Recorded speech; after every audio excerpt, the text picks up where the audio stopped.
ভেবে দেখেছ কি? হয়তো হয়তো হুট করেই একদিন দেখবে আমি তোমার জীবন থেকে চিরতরে হারিয়ে গেছি।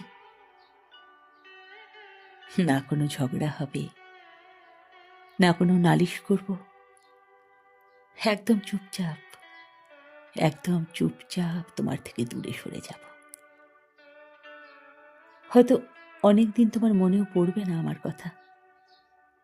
তুমি ভাববে আমি আগের মতোই আছি, তোমার অপেক্ষায় বসে আছি, আগের মতোই ভালোবাসি। কিন্তু হঠাৎ কোনো একদিন ঠিকই বুঝবে আমি আর তোমার জীবনে নেই। কোনো মেসেজ আসবে না, কোনো ফোন যাবে না, এমনকি তোমার উত্তরের অপেক্ষায় থাকবো না আমি। সেদিন হয়তো খুব খুঁজবে আমায়, খুঁজবে সেই মানুষটাকে যে তোমার কেমন আছো এই মিষ্টি শব্দটুকু শোনার জন্য ঘন্টার পর ঘন্টা ফোনের দিকে তাকিয়ে থাকতো।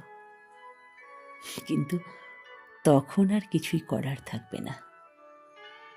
আসলে অবহেলা পেতে পেতে মানুষ যখন ক্লান্ত হয়ে যায়, সে যখন সত্যি একবার চলে যায়, তখন আর কোনোভাবেই কোনোদিন ফিরে আসে না।